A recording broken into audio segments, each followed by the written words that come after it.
But it's not about the money. It's about helping other people succeed, because I think when we lift everybody up, hopefully we're making the world a better place. If you want to create a connection with your audience and get them to love your brand, they're going to love a person from your brand. They're not just going to say like, oh, I love, the brand. Think about sometimes even maybe how can you simplify things as opposed to feeling like you got to complicate things.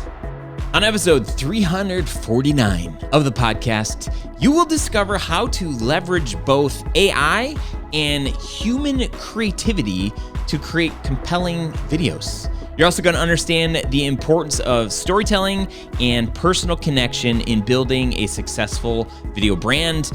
And you will learn practical tips and tools to enhance your video production, including how to repurpose content for social media. All that and more in today's episode. What's up, friend? Hey, it's Ryan Coral from Studio Sherpas, and this is the Grow Your Video Business podcast, the show for corporate and commercial filmmakers, where we talk about the business of video production, sales, marketing, operations, all of the things that we need to be thinking about to do this work. I'm so happy that you're here. If you are joining me for the first time, welcome. I'm even more thrilled that you're here. No, that's kidding. That's kidding? I'm kidding. That would be offensive to the people who've been longtime listeners. I love you all, and I'm so happy that we're together and we get to enjoy this episode with my friend Jim Fuhs. But if you are new or you haven't dove into the Six-Figure Filmmaker Workshop, this thing is all new. It's jam-packed with all of the lessons and things that I've learned over the past 18 years of running my own video production business. This workshop is designed to give you actionable, steps, things that you can do in your business to help you get to that six-figure and beyond mark. I've done it in my business, and I want to be able to help you do it in yours. This is my gift to you. You can get access to this workshop by going to studiosherpas.com/workshop. Yes, that's right. studiosherpas.com/workshop. Grab the workshop, watch the workshop, take notes, apply the things, and I promise you, it will help you as you're growing this business. Okay? With that, let's jump into this episode with Jim Fuhs.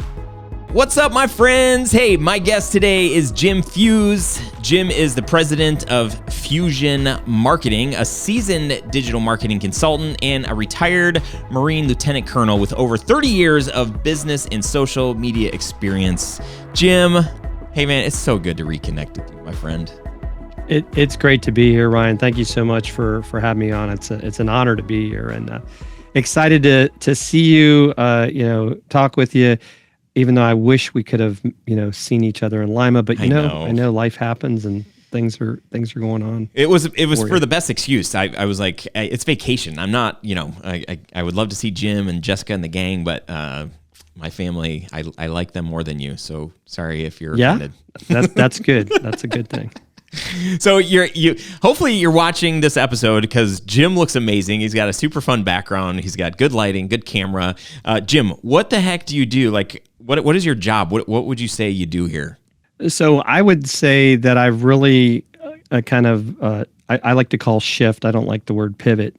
Over the last several years, I was originally more of a social media manager, but then I got into live video in like the 2017-18 timeframe because Facebook said, hey, people need to go live on Facebook. And I had clients, and I'm one of those people that think that if you want to teach it, you need to know how to do it. And so started doing a show with my friend Tim Sohn. We've been doing it for almost 5 years, where we go live every week, multi-stream. We've switched different platforms. We've been using StreamYard for quite a while. And then when the pandemic started, I started getting people asking me to help them produce their own shows, right? Because a lot of times people don't want to get in all the tech. They want to show up. We want to help them, look good, make their guests look good. And so started doing that. And then in 2020, my friend Chris Stone and I started a show on Amazon called Dealcasters, and we actually repurposed that into a podcast as well. And we've been doing that for, it's hard to believe, been 3 years this past July. And it's really been great for us, connecting us with brands because they want to get people talking about their stuff either live or even we'll create product videos for them, and we put it on in all the places to do things. So I really have gotten into the consulting, encouraging really small and medium-sized businesses that video is important. It's I like to say, we get all the senses except for, I guess right now, touch, taste, and smell. And who knows, that may be coming. It's coming to a theater near you. Yeah. Smell-o-vision. Out of all of the things that you get to do, I mean, not only do you look good, but you smell good. No, I'm just kidding. What would you say? Like, what's your heartbeat? Like, what makes you really feel fulfilled in the work that you do? I think for me, and I think it goes back to my time in the Marines, my time as an athlete, as a coach, is helping others succeed. I love seeing other people do well, succeed, and I'm not looking for the accolades. It's just you kind of know, like, you know what, I helped them out, and I think that's really what drives me. As I've gotten older, I can't believe how old I am sometimes, but I think for a lot of people's like, well, are you doing this for the money? I mean, the money is nice, but it's not about the money. It's about helping other people succeed, because I think when we lift everybody up, then we make it. Hopefully, we make in the world a better place. And so that's really what drives me to want to continue to do this, because I see there's a need. I don't think it's going away anytime soon. I mean, when you even look at it from the perspective of video with businesses, because that's really where I focus on. I'm not so much focused on, like, I guess we'd say, what do we call it? B2C, is how many companies still don't use video to get their message out. It's amazing how many people still aren't doing it. It's amazing, and it's like, what are you people thinking? I remember when I first started, like almost 20 years ago, hardly anybody did, especially at like the local chamber of commerce and the people that I was networking with, like none of those people would touch video. But even all these years later, I'm like, you guys, I mean, and so many, I would say a lot more of the local businesses are doing stuff now, but even big businesses and, people, going to their website and they don't have a web video background or banner. They don't have an About Us film. It's like, you guys are missing out on this like huge opportunity to be able to connect with your audience and to make them feel like you're human and not AI, or that you're just this corporation that wants all of their money. Like, you have an opportunity to really be able to change that narrative. Like, why aren't you taking advantage of that? How are you positioning yourself? Like, are people just coming to you saying like, hey, like, we know you do video stuff, can you help us? Or do you have an outbound strategy where you're trying to educate people that aren't using video the right way? Yeah, I think I've had to do more of an outbound. I think I think I'm more of an organic referral type of business. Maybe I should do advertising, but I've tended to shy away from that. And so I think when people see what you're doing, right, by putting it on the different social platforms, like, wow, I'd like to learn more about that. Or even I'm in Toastmasters, and we've had to go to doing a lot of both hybrid and virtual meetings. And so they've seen like, oh, wow, you know how to do all this. And it's like, yes, and people need to continue to learn, because one thing, you don't always want them coming back to you, especially if they're not paying you to do these things. But I want to kind of go back to what you said. I think that's still a problem in regards to, there's still like a lot of these business associations and chambers are still not using video, to the point that you think that they would, right? Whether it's doing, or it's like they feel like they gotta almost like, oh, I gotta be doing it with the local TV station, right, and things of that nature. And it's like, you can do it. You could start with your phone, right, and do a lot with that. And so I'm surprised myself how many companies still aren't doing it. And I live in a big city. I'm in the Atlanta area, and I'm surprised how many companies still have not done anything with video. Mm-hmm. Yeah, it's crazy. What opportunity do you see for a regular old video company, somebody that maybe they've got a small studio, small team, maybe it's just one person. What opportunities do you see that people like me might not be utilizing to get clients and to add value to the clients that we do have? Yeah, I think one of the biggest thing is just getting into that whole thing of like, hey, we need to tell your story, right? We need to educate the consumer or other businesses about what you do, because I think we kind of take it for granted sometimes that people understand what we do. And so you can say, look, we can sit down, we can make this simple, right? It doesn't have to be this elaborate, crazy production. I mean, just as simple as like what we're doing right now. We're both on camera, we're both talking, we're having a conversation. You can do that same sort of thing. And then that's what's going to catch people's attention, right? It kind of goes back to, people connect with you through video much more than they do through other mediums, short of being in person. And even, my friend Chris Stone likes to talk about it. You're creating a legacy. You're creating this legacy that people can go out and watch, 10 years from now, right? People could come back and watch this interview and say, wow, those guys were right, or they could tell us that we were wrong, or, but I think those are those things that as a video producer, you have an opportunity to help people. And this might sound kind of crazy, and I hope I don't go too far off the rails with this, but, There we go. but I've actually had a couple people talk about, imagine if you started going out and say, maybe videoing people and say, hey, let's talk about your life story. And then that's like something, if you went to a, someone's grave, it like plays the video like of their life highlights. I used to think that was kind of crazy and funny, but like, you know what? There might be something to that. There may be a business opportunity there, because we now have that technology that allows us to capture things about people and businesses. And, I think there's a lot of opportunities that we're not even thinking of yet as technology continuously changes, even with, the power of, if you want to call it the internet, right? Because even now, that Elon guy's got this Starlink, so you can even get internet off of a satellite if you're in the right spot. Mm-hmm. Yeah, I'm thinking about the idea that you just brought up, and thinking about the new Apple Vision goggles. Yes. And like, what if you could, I mean, I imagine that the experience is going to happen where you could stand in front of a grave, put those on, and then, grandpa shows up and he's standing there with you, and he's just like, hey, this is my story. Yeah. I mean, that stuff is not too far out there. So, but I don't think anybody's doing it, right? It kind of goes back to,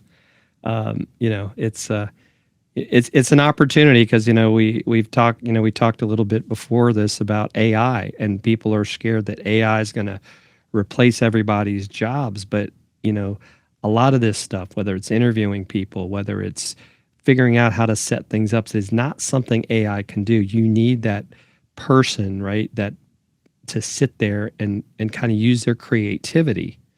I mean, I know, you just recently filmed I guess it was a biography, right? Yeah. You had to kind of think through all of that. Sure, AI could have given you a script, but sometimes, like even right now, we're going a little bit off script. Yeah.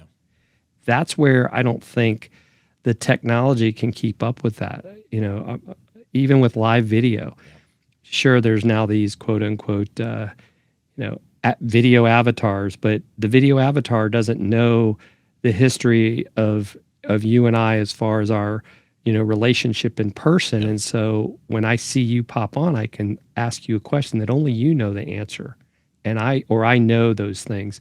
And so I think as businesses, we need to think of how do we keep things real and relatable for people. Yeah, I mean, you bring up a good point. What it makes me think about is, I don't remember how old I was watching TV and watching commercials, and then reading a thing at the bottom of the screen that said, like, these are paid actors. And I was like, wait, what? Like, they just did like a testimonial, like they were sharing their story. So like what they just said, that's not real. That wasn't really their story. I mean, it's the same thing with AI. Like, it's really cool and crazy. Like, you could have a spokesperson, but if you want to create something, a spokesperson is going to give you the facts, like da da da da da. But if you want a story, which, oh my gosh, like if you want to create a connection with your audience and get them to love your brand, they're going to love a person from your brand. They're not just going to say like, oh, I love, the brand because the brand has changed my life or it's inspired me. It's like, no, it's the people inside the brand. And so we're pretty smart. I think at some point we're going to get tired of seeing these avatars and be like, this is like, you're seriously trying to convince me that it like changed your AI life? Like, that's dumb and that doesn't make sense. And there's going to be a place for all of that in selling and sharing about the features and the benefits, like, because that's just information. But that's not what changes our hearts, and that's not what gets us to lean in. It's like transformation. Like, how has your life changed?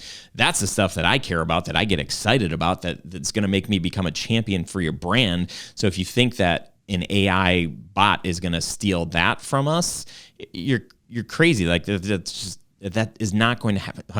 10 years from now, we're going to watch this video and be like, it did happen, Ryan. You said it wasn't, and it did. Okay, it is getting really smart. But at the end of the day, like, it doesn't have our hearts. It doesn't have our brains. It doesn't have our experiences. And even if it can emulate it, it's not us. It doesn't have a soul. Like, you can't put a soul inside of AI. You can put all the things that make it look and sound and feel. And wow, this is like, we're just kind of, I'm going off the rails over here, but this is a good time.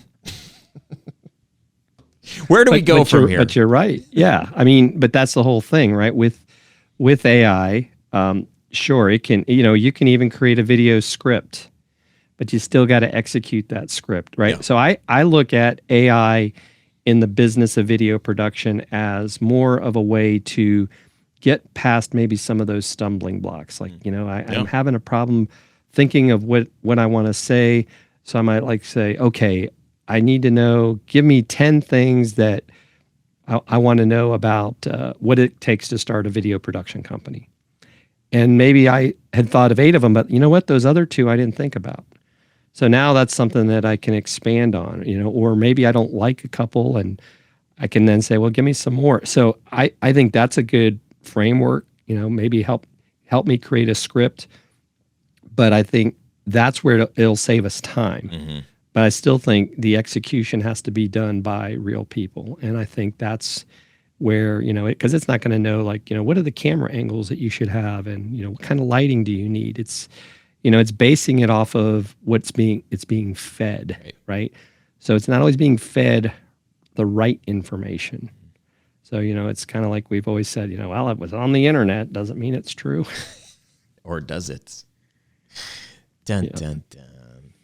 Yeah, there's so many good tools out there to help speed up our workflow. It's like having a virtual assistant. I remember when I first started my business, I wanted somebody there so bad that I could bounce ideas off of. And that's total, man, I bounce so many ideas off of a computer today.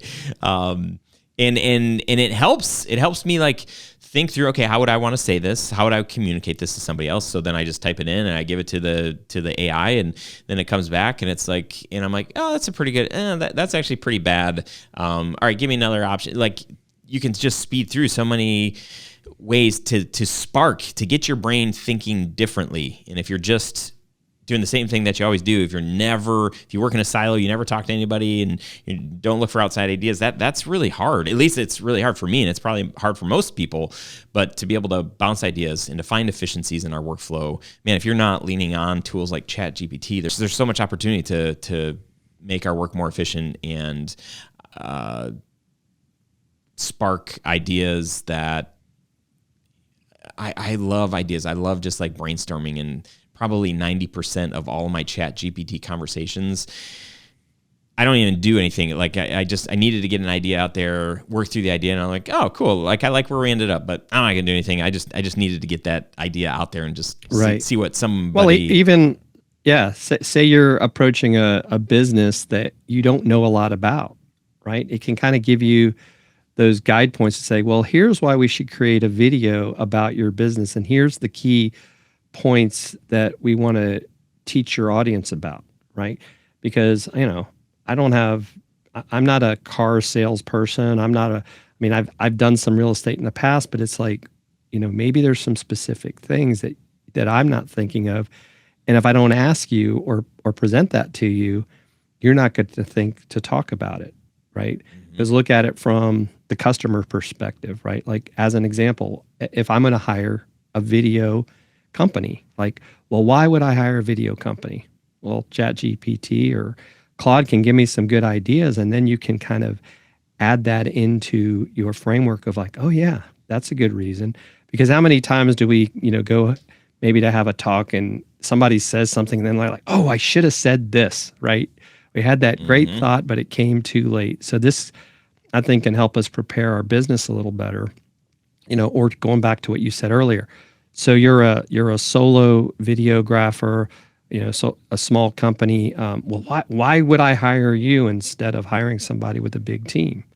Well, you can ask for those pros and cons. Like, well, I can, I'm going to be focused on you, right? I'm going to help you get this job done, and I want to make sure it's the best it can be because my reputation is on it.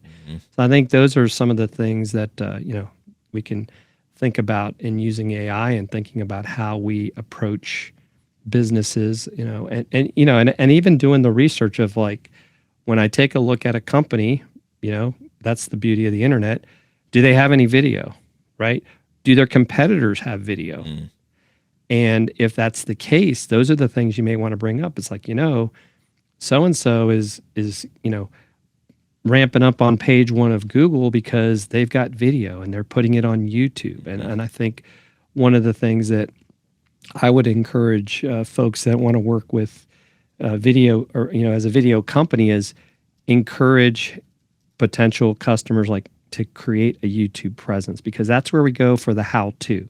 That's where we go to get the problem solutions. And so video can be looked at a couple ways. You can do it live, which is what I like to call live solving as opposed to live selling, because I want to help you solve your problems. I don't care if you buy my camera, buy my product, but I want to help you, progress and do that. And then, I kind of go back to the 4 E's of social media.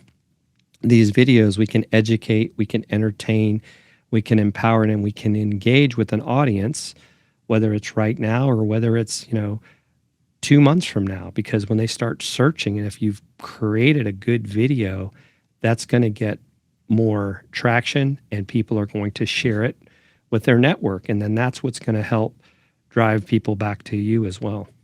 I love that. That sparked an idea. It just made me think when you're talking to a client and you're like, hey, just paint a dream scenario here. Like what, we do this video project together, or if you have everything in your business, what do you want? It's like, oh, well, we want to make this much in revenue, and we want to, we want to rank on page 1 of Google, and we want to, X, Y, Z.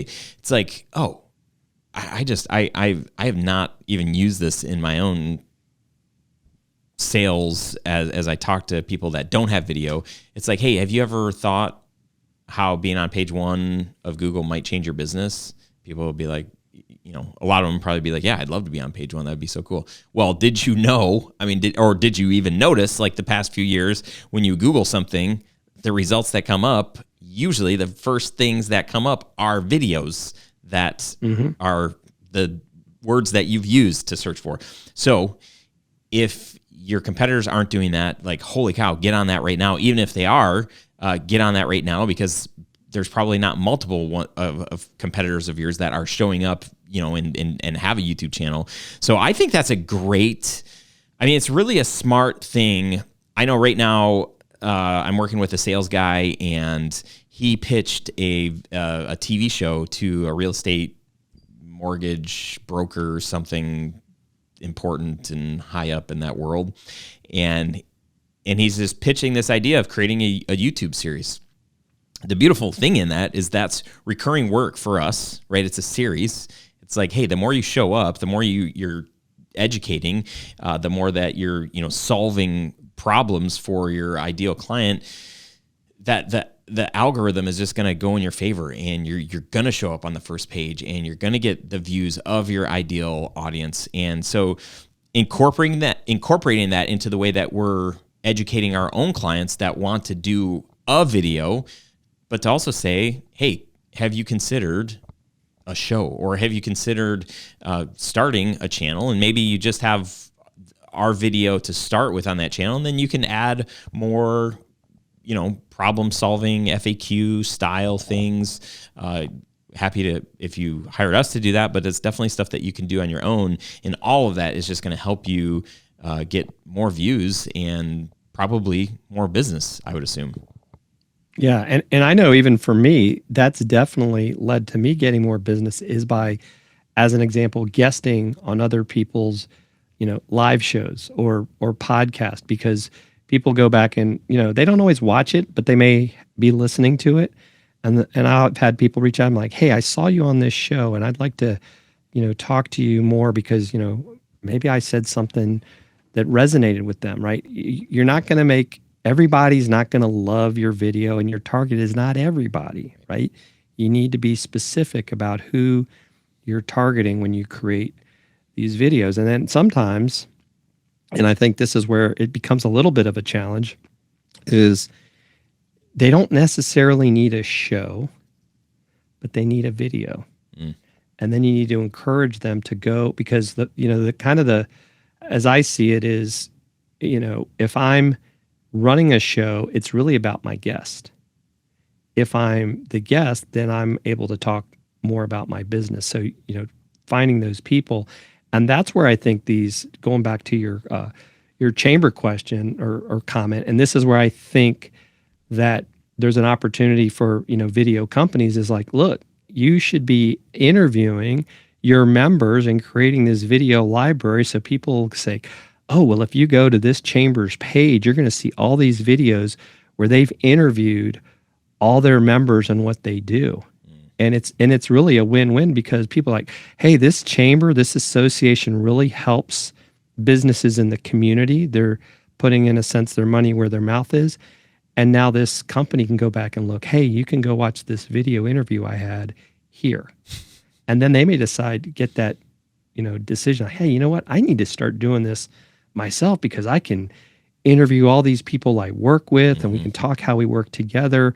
And I think that's something that there's not enough of that going on. And I think it's a huge opportunity. Yeah. Yeah. And even as the guy I was mentioning earlier, he's pitching this show to this mortgage real estate broker thing, whatever that job title is.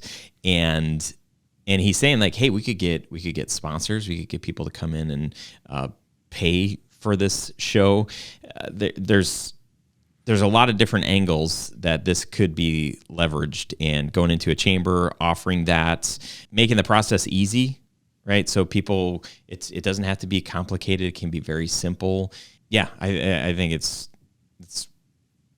really smart. What's not really smart and then they're going to start thinking about having you maybe do stuff at other things. Like maybe it's like, hey, we want you to come to this event and film a portion of the event, like where maybe somebody's presenting an award or making some sort of a, presentation, and then they can take that piece and now they can use it in a bunch of different places, right? They could even embed it into an email. I mean, it's gotten to that point where people could watch that short clip and like, wow, that's a powerful way to deliver a message. I know that one of the things when we first met, this came up. I mean, you're doing one live stream a week, which why aren't we live streaming this? In the middle of the conversation, I'm like, why, what? Yeah. Anyway, I digress, but you're like one show-ish a week live, more. Yep. Yeah. It's about one a week. And, I kind of go back and forth, right? Cause it's not like you just show up and do this stuff, right? It takes some preparation, but I've thought about, I'm actually getting ready to start a new show myself, here in the very near future that I'm also it's going to be, we'll call it just like this. It's a video podcast. I haven't decided if I'm going to do it live all the time. Sometimes it may be live, but then you get into that whole thing of, people are expecting me to show up at this time and this date.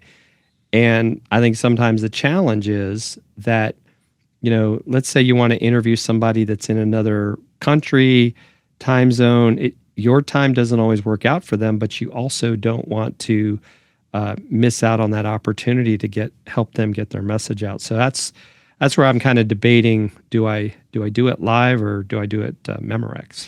Well, yeah, one thought, because I've thought through this whole thing too. I'm like, I would love to have a show, but as soon as I do that, I'm like, well, I'm committed. And now I'm like, okay, what vacations is this going to mess up? And so there, like, I do have this like thing inside of me. It's like, don't do a live show.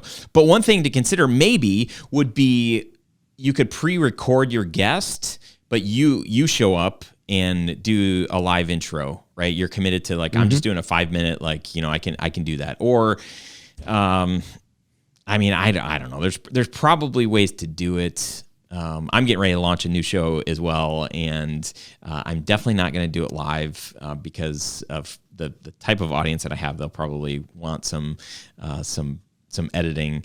Yeah, no, I think that's a great point. I think there's kind of the pros and cons, because some people get into the whole thing. Oh, well, you want to be live because you want that audience. Now, I've started working with a company called eStreamly that it is letting companies go live on their website and do sales of products. And I would say you could even do it with services, so you get that live interaction.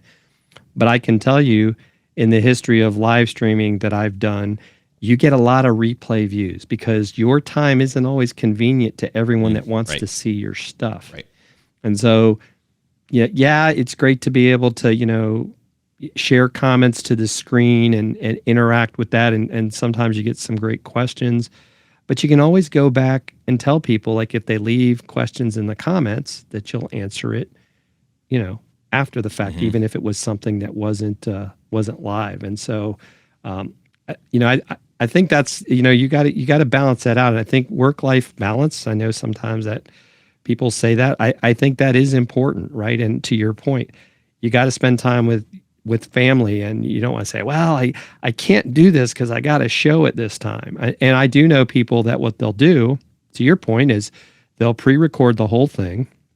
You can upload it and have it go out at that time. And you just upfront with people, like, hey, this show was previously recorded. Yeah. Yeah. And if you leave any comments, we'll get to them, that sort of thing. But, because sometimes, like, I always find Mondays are probably the best example. How many Monday holidays are there? Oh my gosh. Right? And so it's like, are you not going to have a show because it was a Monday holiday? Right. You may or may not, but the problem is that you may have a lot of people that would normally watch aren't going to be around because they're taking that day off. Yeah, that's interesting. That's a fun idea. I haven't even thought about like doing that, but I how many shows have I seen where it's like, this episode was previously, or this, was previously recorded, and then giving people, just being straight up, yeah, leave your comment, I'll get back to it. That's a really good idea. That gives me more ideas, and like, okay, maybe I could do a live show and just say like, hey, this is a mostly live show, we'll call it that. Right. Right. So we're live at least 2 times a month. Yep. Yeah, exactly. We're live part-time.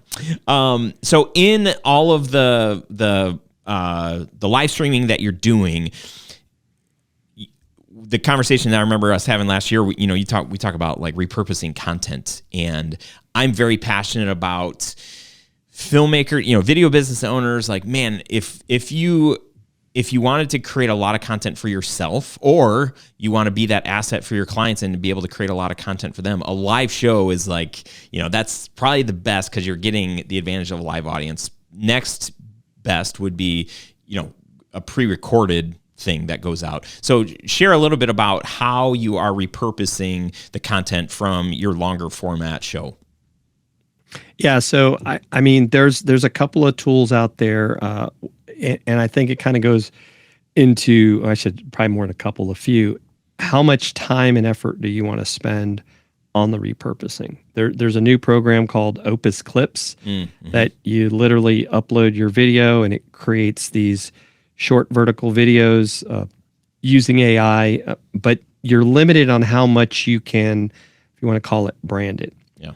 Then, and you may use this, Descript is an amazing tool that I have fallen in love with, because I can take a vertical video, or I should say a horizontal video. I can kind of play around with the canvas and turn that piece into vertical. It'll let us transcribe it, so you could turn it into a blog post. You can add, other graphics in there, or you can bring it into your video editing programs, whether it's, Camtasia or some of these others that people use. And so maybe you want to add that music, or take that and make it into an Instagram reel and a YouTube short. And I don't really use it, but a TikTok. And so my partner in Dealcasters, Chris, does a ton of that stuff. But I have seen how important it is. So I have been learning that and doing that as well. And it's fun because it's kind of like you get a chance to go back, watch what you did, and it's like, you know what, that's a really good point. And so sometimes the problem with the AI tools is it picks what it thinks is important, but you may miss something because you didn't kind of take that human touch. It's like, you know what, that one part, which was, kind of almost like a blooper, that was really funny. That's something that we should put out there, right? Show people your personality, and it's not about being perfect, right? I think that's the other thing that scares people from videos. They think they got to be perfect, but we're not perfect in person, right? We meet somewhere, we're going to flub up our words or whatever, and I think that's what people say, oh, that's really you, right? That's sometimes the power of live streaming is you can't rewind. It's like, and I think that's where, sometimes when we go into we meet someone at an event and they're like, well, they're nothing like they were on the video, because everything is so polished and they want to make it perfect. And so you got to be careful, I think, as a video producer. I think people, one, are more forgiving when it comes to that lack of perfection. And two, that can actually, I think, backfire on you if they're like, wow, you're not the same as you are. They're looking for you to be the same both online and offline. And I think that's where you see some of these people kind of disappear at some point, because people are like, that person's really a jerk. Yeah. I for me, when I first started podcasting, it was like, okay, I got to, really produce this thing and make it. But the more I did it, the more reps I got in. I was like, you know what? Like, I think what's going to be better is if I'm just like my goofy self and take it for what you will. Some people are going to love it. Other people are not. And that's fine, because I want people to, like, when they see me and meet me in person, I want them to be like, oh yeah, you're just a little bit shorter than I thought you were going to be. But otherwise you're still a goofball, and you're not trying to impress or be perfect or anything like that. And that's just, I feel so much more freedom today after like 8 years, 300 plus podcast episodes and multiple times being on a stage and stuff. I'm like, I could try really hard to make everything sound, and I'll listen. I mean, I could say a couple of names that you would know. I've seen these people present, and I'm like, man, they're an incredible presenter, and I could try so hard to perfect and memorize, and I'm like, but that's just like, I'm not like, that's not me. I don't want that. Right. And it's fine for other people, but my personality, the way that I'm most comfortable in my own skin is just like, hey, what you see is what you get, and that's the most freeing for me. So it comes with reps, or at least it came with reps for me to say, you know what? It's too hard to try to be perfect. Let's just let's leave some uhs. Yeah. Even for me, I joined Toastmasters in 2019, and I had taken Dale Carnegie way back in college. And so, but what it helped me do is think better on my feet. To be able to quickly respond and think about some of those little things that maybe I wasn't as sharp on. And so I think that can be helpful. But to your point, I'm not going to go out and spend thousands of dollars on a speaking coach or something like that, because I'm with you. Take me as I am. I'm never going to be that motivational speaker that's going to jump out on stage and it's like, hey, why are we all here? That's just not me.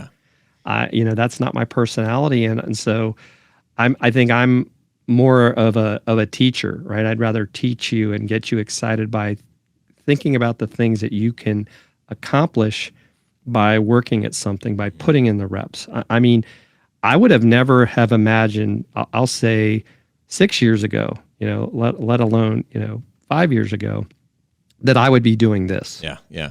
Right. Because I was like, oh, I'm not getting in front of a camera. But now it's like, I'm more comfortable being in front of a camera than probably, maybe being in front of people sometimes. But people are all right. I like to call it, I go peopling sometimes. We people together. Yeah. I think for me, the experience of just really getting comfortable with being able to think more on your feet like, oh, somebody asked you a question, like how to respond. Like, yeah, it's just like, you know, if you're in having conversations with people in public, you're going to networking meetings, like you're only going to get good at that if you do it more than once. You know, have some kind of consistency. It's like, what do I do when somebody asks me, what do I do for a living? And like, how do I respond when you do that a lot, it's like you get really good. Like my wife watches me at networking events and she's like, how do you do it? I'm like, babe, I've been doing this for like forever. And, you know, before I started, you know, before I had a business or like my first networking event, you'd have been like, oh my gosh, you're so awkward. And like, what are you doing? Why are you standing like that? And you're interrupting people, you know, but now all these years later, I'm like, I'm pretty stinking good at it. But again, it's like, it's reps. It's like, you know, it's just doing it over and over and watching other people. And, like, and it's like, it's remembering we have 2 ears and 1 mouth. And so sometimes when you go to these things, listen. And, you know, that's what I think sometimes, like, that's the magic of Dale Carnegie is I could sit there and have a conversation with you, but you do most of the talking and you're going to go like, you know, that Jim guy, he's really good. But people want to talk about themselves. Yeah. And so don't try to like say, well, I got to overtalk this person because nothing is going to get accomplished by that. No. So I think even when you go into a business and are talking about video, it kind of gets into that whole conversation of asking them what they want and listen. Don't just automatically start giving them a solution because that may not be the solution that they want. And I think that's something that I had to learn, right? It's like, you know, don't start talking prices, just like, you know, so, hey, Ryan, what exactly would you like to accomplish with this show? Do you want it to be live or recorded? Yeah. Right. And then just let you say why and then say, okay, because maybe you're terrified of doing something live. So don't try to push them down that road. Yep. Maybe you can get them to start out by doing a recorded show. Yep. And then you can turn it into a live show as they get comfortable because they got to get comfortable about being in front of the camera. And I think that is one of the big, if you want to call it, fear factors of a lot of these business owners because they still think like they got to be perfect. Yeah. Right. They haven't realized that it's okay to just be yourself. Well, hopefully this encourages people because I know most filmmakers are like, I'm way more comfortable behind the camera. I love encouraging my clients to have the courage to get in front of the camera. But my encouragement to all video business owners is like, you will make all the difference if you can get in front of the camera, if you can tell your story, if you can have some confidence, because then, you know, if you could get on a stage and share about video and your passion, if you could be on a podcast and talk about why people need to be considering video or tips, tricks, like if you can get comfortable doing that, like, oh man, sky's the limit for opportunities and getting your name out there and SEO and all of those things. You can do it, and it takes reps, and it's going to be awkward and all that stuff. So hopefully people feel encouraged and empowered. A little pro tip, like even as we were talking, I wrote this down. When I'm on another podcast, and I alluded to this a little bit before we hit record, but if we're not going to be on Riverside, I'll open up this app that we're recording in, that Jim and I are recording in right now. I'll open up this app and hit record so that I have my own recording of myself. And then, because I may never see the recording may never see the light of day. Like, who knows what's going to happen once the show that I'm guesting on is done. But what I'll have is 30 to 60 minutes of little blips for me that I could repurpose for social, and I can have it immediately after we're done recording. So there's a little pro tip for anybody that's going to be a guest on the show. Nice. What is that app you use to do that, Ryan? Riverside.fm. Yeah. So when we're done recording here, I'm going to hit end, and Riverside just upgraded their software. Now they've jumped on the bandwagon of, hey, we're going to create little social clips with some magic. I honestly, like, I've tried Opus, I've tried a handful of these other ones, and I hate them all because I think it tries and it does it's making a feeble attempt at trying to pull the best clips. It's still, I need a human to look through the clips and say, like, this is actually the better soundbite. So they currently drive me nuts, but it's pretty impressive that they can do it at all. And it's only a matter of time before they do get better and better. So Jim, what's one final encouragement, last thought here for our video producer, video studio owners? What do you got for them? For us, I should say. Jeez. I mean, I think the sky's the limit. I think we're still in the early stages of the need for video, and I think it's only going to grow. So keep getting better, keep putting in the reps, like you said. Think about sometimes even maybe how can you simplify things as opposed to feeling like you got to complicate things. That's really good and really hard for us in the world of technology and, cameras and all of the things. But I think that's sage advice. Jim, thanks so much. How can people follow you or follow up with you outside of the show? Yeah, the easiest way right now is just go to fusionmarketing.live and you'll have all my stuff, all the ways to connect with me. Or I love being on LinkedIn. So LinkedIn, just look for Jim Fuhs or even Fusion Marketing, because that could be a whole nother episode. Company pages on LinkedIn are something that are a gold mine that people aren't taking advantage of either. Heard it here first, folks. Amazing. Jim, you're a gem, man. I'm so glad we got this time together. Thank you so much. Appreciate you. And hopefully I'll see you real soon. Maybe we could share another bourbon together before we, get much older. That sounds good. Thanks, Ryan. My friend, we made it to the end of the episode. If you want access to the links and all of the things, the show notes are at studiosherpas.com/349. And I would love to hear from you. Is there something from this episode that stood out, something that you want to do, something that you want to stop doing? Hopefully you're not just listening to the show and you're like, okay, this is good. But you're like, no, I'm doing something because of what I'm hearing. Something is changing inside of me. I'm seeing things in a new light, a new perspective. Let me know if so. Because words of affirmation, it's my number one love language. And if you're not getting something out of this show, I don't want to keep doing it, okay?